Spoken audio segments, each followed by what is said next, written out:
વિસ્તારમાં મારું ગામ છે. 90% લોકો ખેતી પર જીવે. બાળ બચ્ચો બધો રસ્તા પર આવી જાય. એ પહેલી મુશ્કેલી તો એ.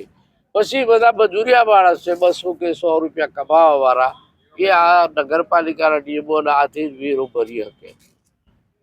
પછી સંસ્થા લાઇટ વેરો બધું બજારો વાળા ભોગવશે અને અમારે વેરો હરખો ભરવો.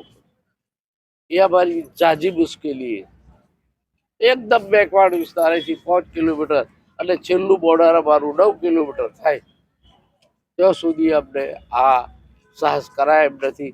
એટલે ઉપરથી ઠેઠ સુધી બધી લાગતા વળગતા રજૂઆત કરી પણ શૂન્ય આવે. શહેરા તાલુકો લાવી ગ્રામ પંચાયત લાગતું છું.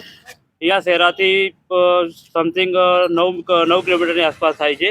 અને ત્યાં આગળ આંતરિયાળ વિસ્તાર એટલે કે રહેઠાણના મકાનો દૂર દૂર સુધી છે.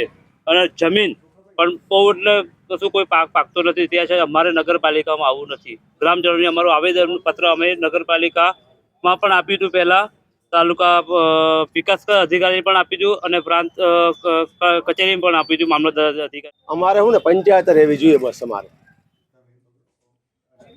બીજું અમે કંઈ કહેવા માંગતા નથી. હા, અમારાથી એક તો મજૂરી માણસ કરીએ, 200 રૂપિયાની મજૂરી કાયમ કડિયા કામ આવીએ, મજૂરી કરીએ દાડીએ જઈએ, બરાબર. તો આમાંથી કોણ હાલશે? આ પંચાયત નગરપાલિકાનો વેરો કોણ ભરે? આમની અંદર કોકને પરિસ્થિતિ એવી હોય કે એને ખાવાનો બાપડાનો ઠેકાણો ના હોય, પછી આ નગરપાલિકા પેટ્યા પછી જમીન વેરો, ઘર વેરો, પાણી વેરો, તો એ ભરી ના હાકે એવી પોઝિશન હે. અને બધા ગામજનોથી મોડીને બોડીથી મોડીને સરપંચથી મોડીને બધોની નામંજૂરી હતી, તે છતાં રેકોર્ડ લાઈન મૂકી દીધેલું છે.